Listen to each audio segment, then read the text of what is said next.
Hey, thanks very much for the lift. I'll see you tomorrow morning. Break a leg. I'll try not to. See you later. Hi everyone, my name's Simon and welcome back to my channel, Walking with YT. In this episode, I'm going to be doing my first solo wild camp and also my first multi-night camp here on Dartmoor.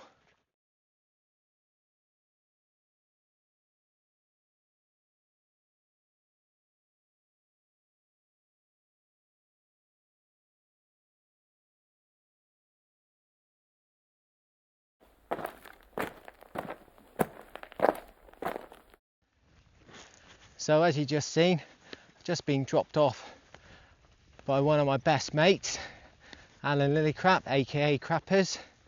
He's dropped me off at a place called Hexworthy.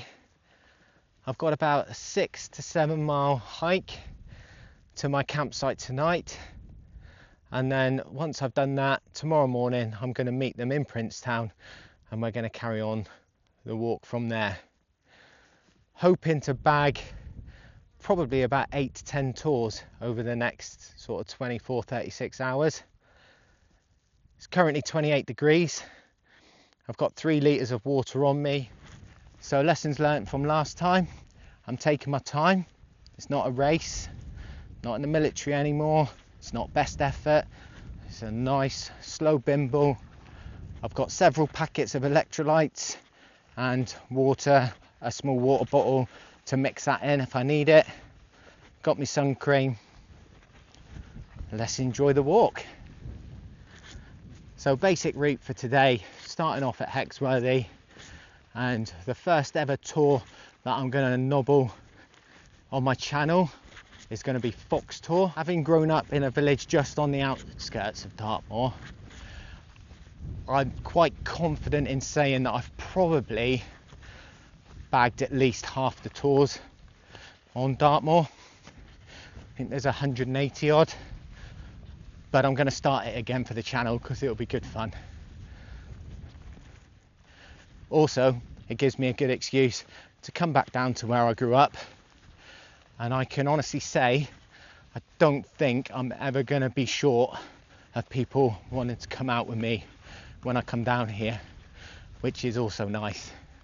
I had offers for people coming out with me today and tonight, but I think it's really important for me to get my first ever solo wild camp out the way. Once I've got that out the way, then the more the merrier. Let's get going. First leg, straight up to the top of this hill here. When I get to the top, get my bearings, and then head over towards Fox Tor.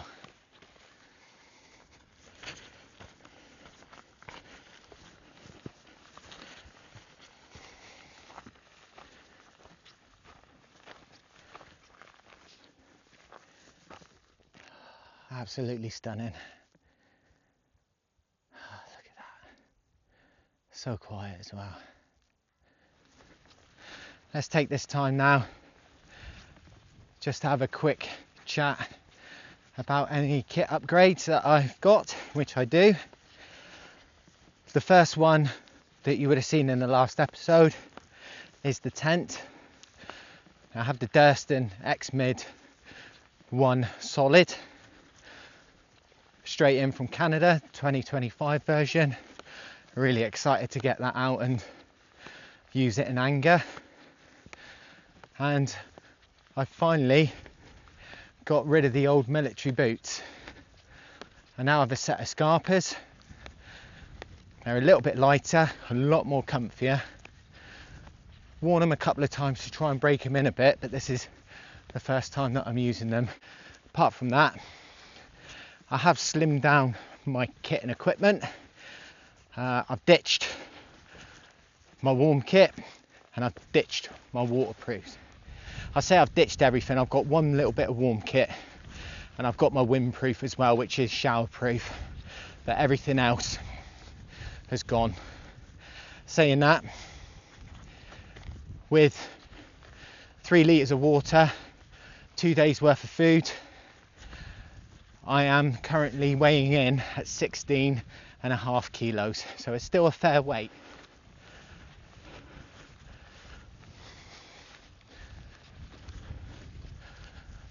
Yeah, they don't seem that bothered.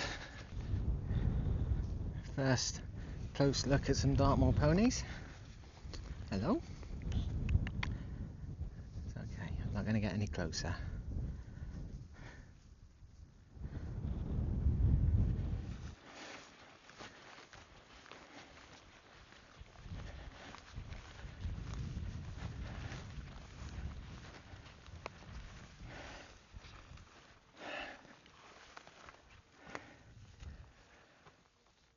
There are a lot of these crosses dotted around Dartmoor.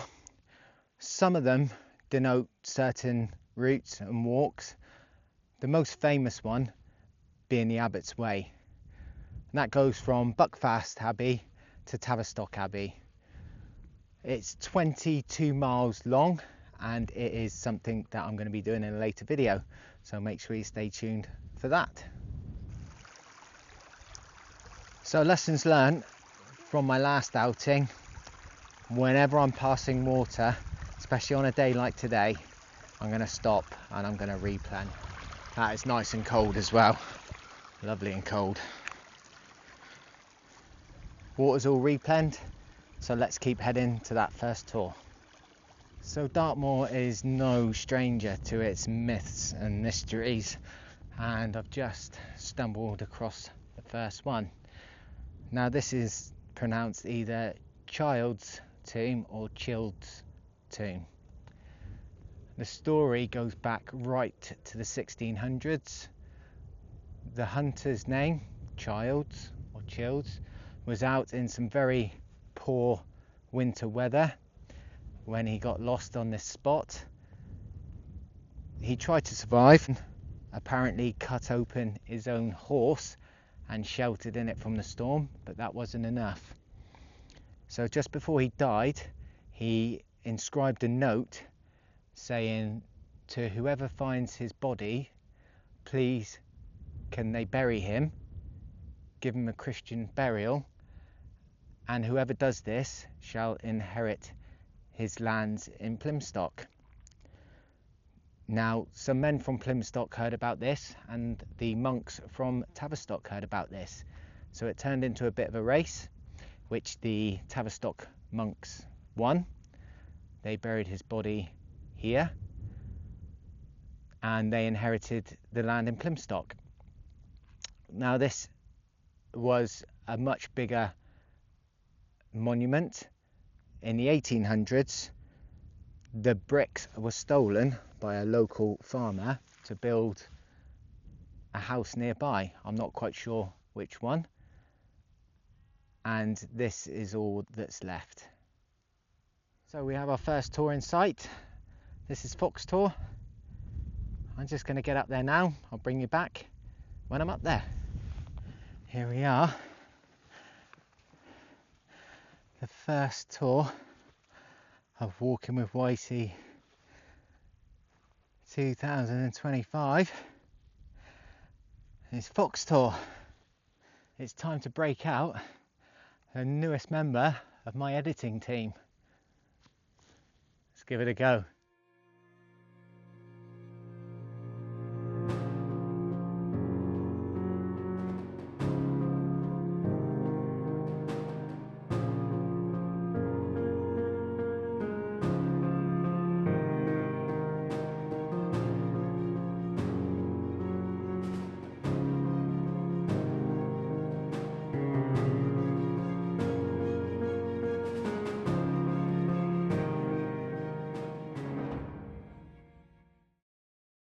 So I've had a little bit of a sit down in the shade, taken on some water.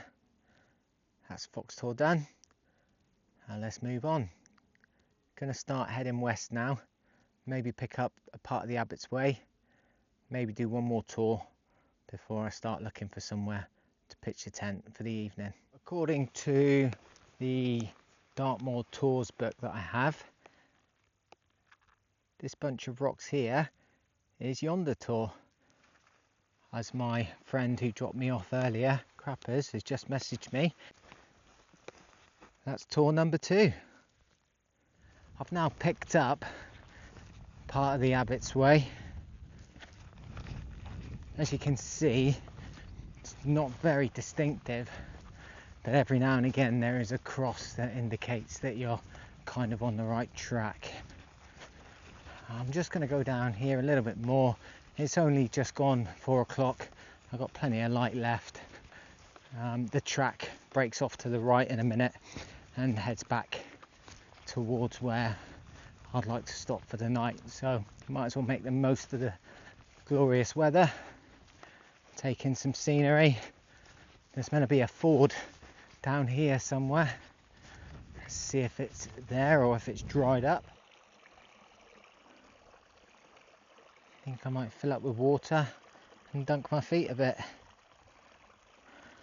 This is nice. The new boots I got are very comfortable, but they do make my feet sweat a lot. Scarpers. Like I say, very comfortable, but yeah, they're making my feet sweat even more than my old military ones, if I'm honest. Mind you, it's a red hot day. I'm just going through the Aylesbarrow tin mines now. This is as far south as I'm going to go this time round on Dartmoor. I'm now on a quite a decent track, as you can see, heading north back to a place called Nuns Cross Farm. I have not seen another human being since I've been dropped off, and that does surprise me here on Dartmoor, because Dartmoor is quite busy. And it's a Friday and it's a Friday afternoon, but still I was expecting to see some people and I've not seen anyone. Looking forward to pitching up a little bit later on. Obviously the good thing about Dartmoor is we're allowed to, as long as we stay within the map, which I've got downloaded onto my phone. Actually, in and around Nuns Cross, it's very hit and miss where you can and can't camp, so I need to make sure I get that right. Here we are at Nuns Cross Farm. This immediate area you're not allowed to camp in, but there is an area just up there to the northeast, Nuns Cross. So that kind of area there is where I'm heading. See if I can find anywhere that's decent. I think this is going to be my spot for the night, right here, facing out this way. Not a bad view, is it? Got a slight breeze coming in. Hopefully that will keep the flies off a bit. Not a bad view.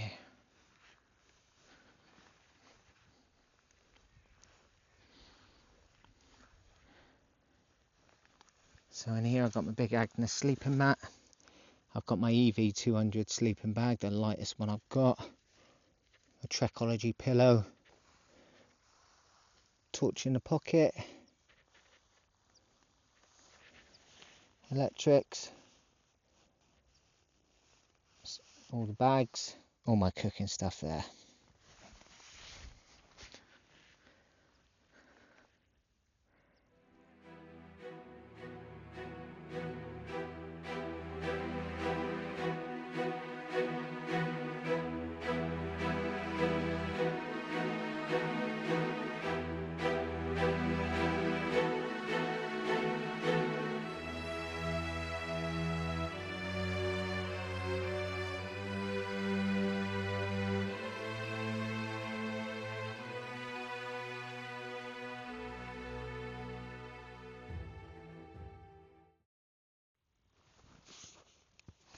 So I've got these little sachets. I've got this dedicated water bottle, and that'll be for isotonic drinks only.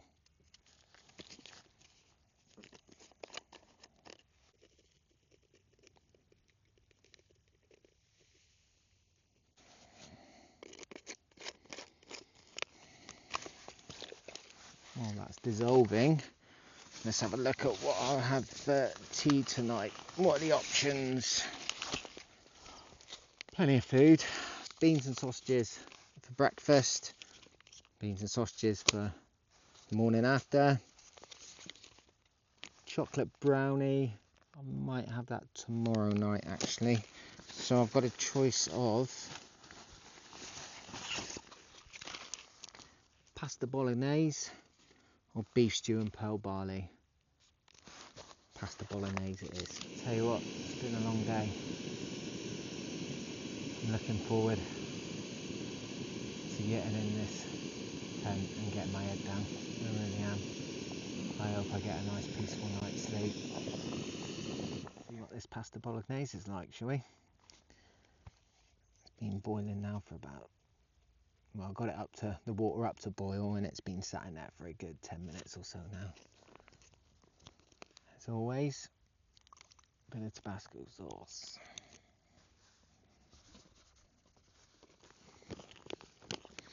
Again, it doesn't look too appealing, but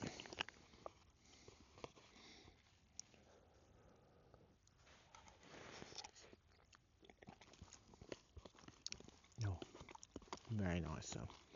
Very nice. You don't need to see me tucking into the rest of this, so I'll bring you back a little bit later on. Look what's going on here. Attack of the flying ants. They've literally been kamikazing into the side of the tent. I've been lying inside, just chilling out, and all I can hear is them like smashing against the side of the tent.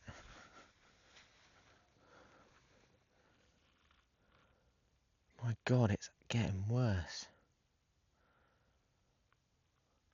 This is crazy.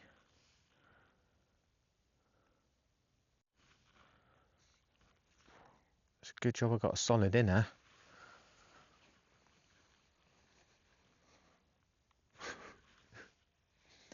Anyone who owns a Durston, you see the mods that I've done.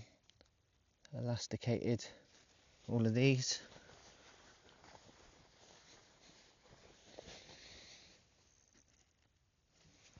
And on that side and on the far side, I've made my own guys for the sides with a little clip.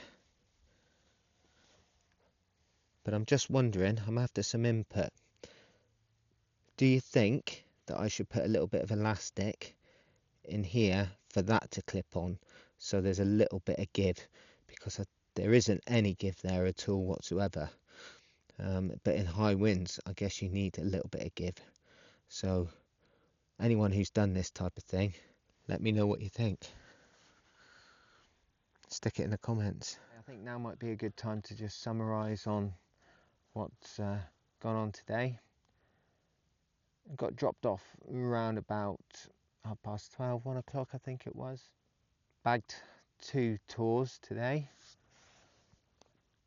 Could have bagged a couple more, but I've got in the back of my mind that the route planned for tomorrow and into Sunday is roughly, I think it's over 10 miles, and I think there's 8 to 10 tours that we're going to be doing in that time as well. So I didn't want to exhaust myself before I met up with everyone else. Today mainly for me was to get the solo camp done and under my belt. It seems to be a hurdle for me at the moment. I don't know why, but once I've done that, then I feel everything else will just sort of fall into place behind that. Found this camping spot. It is a nice camping spot, loads of flies. There's no wind, but lots of flies. And it's right on the edge of where you're permitted to camp, so no problems there. The tent and all the equipment went up really quickly. I've been lying in there hiding from the flies. It's been nice and cozy. I'm really looking forward to a good night's sleep tonight. All in all, not a bad day at all. Well, that's me. I'm in bed, all nicely settled in for the night. The temperature's dropped down to about 18 degrees now, which is lovely. I am really tired, so I'm going to try and get a good night's sleep. If anything happens throughout the night, I'll keep you informed, but if not, I'll see you in the morning. Good morning. It's 4:30. I slept like a log. I haven't slept like that in ages.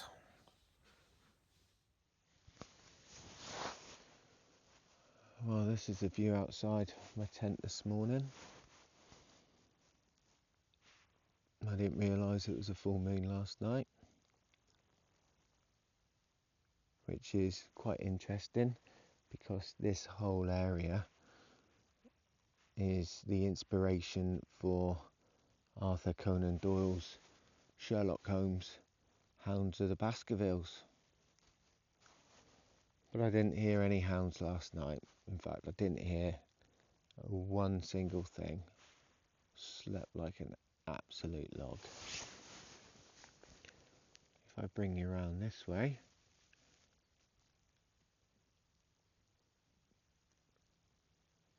look at this. Looks like we're going to be in for one heck of a sunrise as well, looking over that way. Excuse the shocking face in the morning, but this is a face of someone who's had quite a good night's sleep. Got the kettle on, gonna have a coffee, gonna have some breakfast, and then just relax and enjoy the sunrise. Cheers.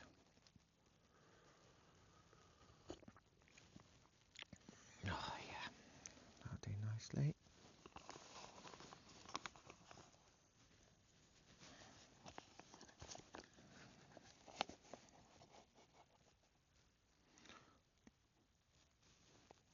Good old sausage and beans.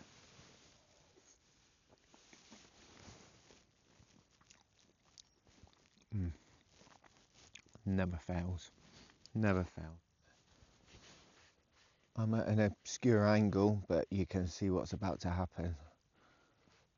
I think I better get dressed and get out and enjoy this with my morning coffee. What do you think?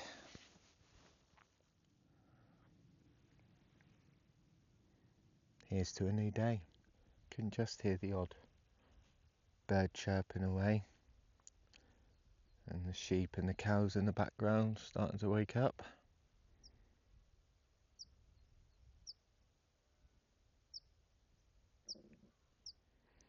You know, it's moments like this that really do humble you as a human.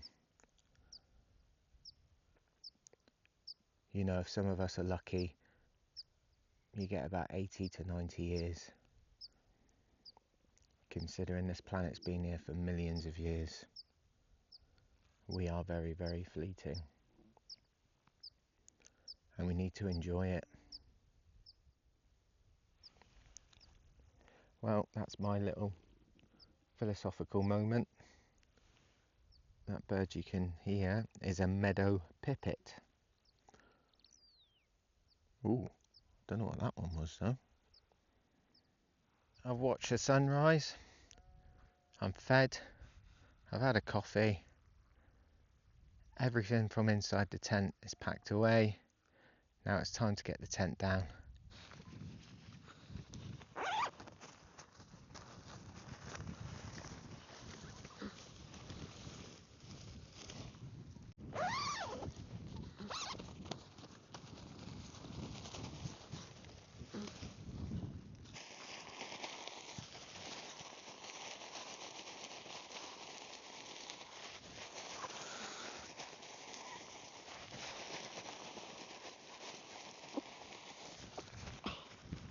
There we go, as easy as that. Also, when it comes to the pegs now, I have one generic set that I'm going to plan on using for all the tents that I've got. So I've got two different sizes. These lightweight stakes, 6-inch and 9-inch. Got 10 of these that will go around the actual tent itself, and I've got 6 of these for any guy lines, and I've also got additional guys as well, just in case the wind gets up. So one of the main reasons I've gone for a trekking pole tent, and I do believe that this tent will do me for 3 and a bit seasons. It's not going to do me for the depths of winter, but I've got my eye on another tent for that one. But I chose a trekking pole tent because I use trekking poles for a start. So I've got these ones. These are the OEX ultralight carbons. They're just under 300 grams for the set. So you take into account the tent is 880 grams and my generic set of pegs is about 200 grams. I've got a complete tent system there for, what's that, about 1.3 kilograms, which is, you know, in terms of trekking, that is very light. I wouldn't recommend a trekking pole tent if you don't use trekking poles, but I'm kind of killing 2 birds with 1 stone here and keeping the weight down a bit. So that's my reasoning for doing it. Leave no trace. All my rubbish is in a bin bag on my back, and I will dump that at the nearest available bin on the way back, probably in Princetown.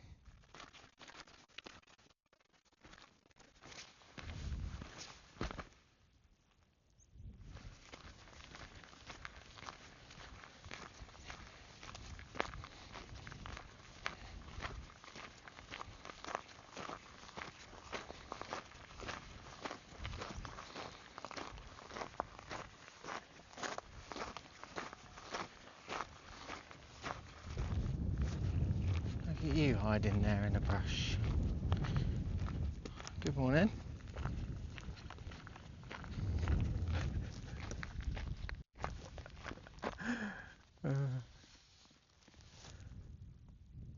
Again, not even phased, look. Not even phased. Love it.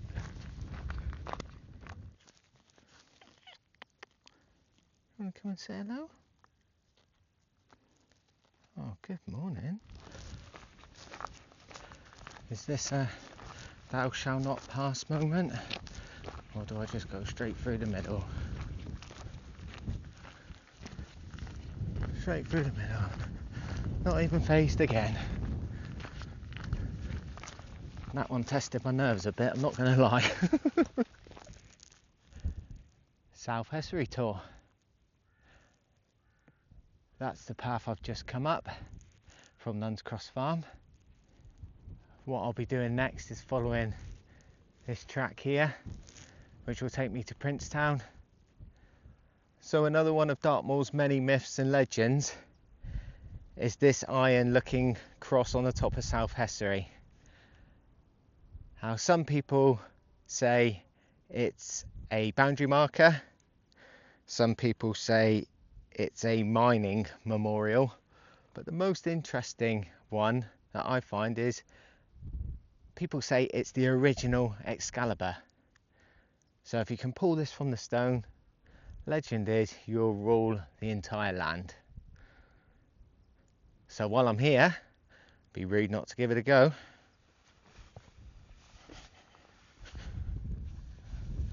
I wonder what my first rule of business would be.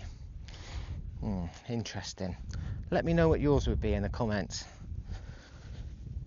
Here we go.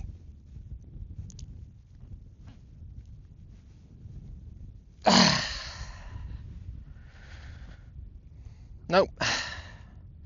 Back to work for me on Monday.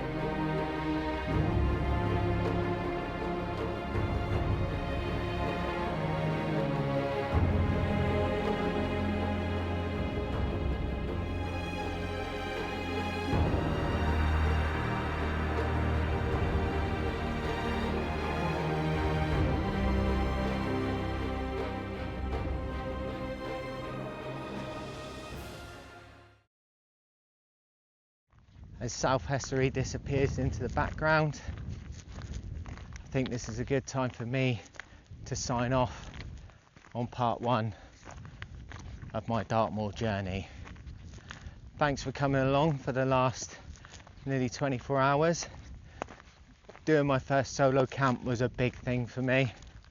I don't know what it is, and I don't want to keep harping on about my time in the military, but obviously it's ingrained in you in the military that when you're camping out and doing stuff like that there's always bad people out there wanting to do you harm. So I just think I needed to get over that mental barrier. I'm not saying I'm over it quite yet. You know, I was lying in that tent last night before I nodded off, heard a few noises outside and that got my heckles up.